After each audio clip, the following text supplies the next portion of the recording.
అంటే మీరే ఇవ్వాలి కదండి, ఓటేసి మీరే గెలిపిస్తున్నారు కదా. మీ తరపున మీరు ఏమైనా ప్రభుత్వానికి సలహాలు సూచనలు చెప్పదలుచుకుంటే మీడియా ద్వారా మీరు చెప్పొచ్చు. అంటే ముఖ్యంగా అంటే ఇవి అన్ని ఉచిత పథకాల కన్నా విద్య కానీ ఆరోగ్యం వీటికి ప్రిఫరెన్స్ ఎక్కువ ఇవ్వాలి.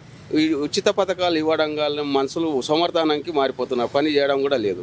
కొన్ని ఉచిత పథకాలు కూడా బంద్ చేస్తే బాగుంటుంది. ఏవి బంద్ చేయాలనేసి మీరు అనుకుంటున్నారండి? ఇప్పుడు బస్సు ఉంది, ఆర్టీసీ వల్ల ఎంత వాళ్ళు ఒక్కసారి వచ్చేది హైదరాబాద్కు 4-5 సార్లు వస్తున్నారు. దానివల్ల లాభాలు ఏముండవు. ఆర్టీసీ ఇప్పుడు ఎందుకంటే అందరికి సమానం 50-50 అని ఇట్టేది.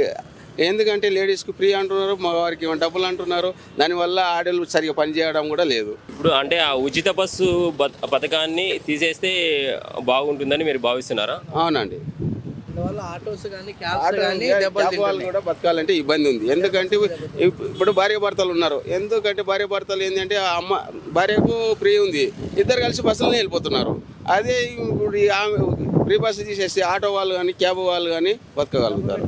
ఎందుకంటే మేము క్యాబ్ నడుపుకొని మా ఫ్యామిలీని గడుస్తుంది.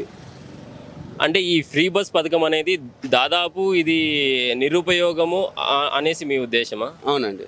కొంత ఆటో వాళ్ళ మీద కానీ క్యాబ్ల మీద ఎఫెక్ట్ పడ్డది. తీసేస్తే అంటే మాకు మంచిది ఉంటుందండి, బాగా చాలా బాగుంటుంది.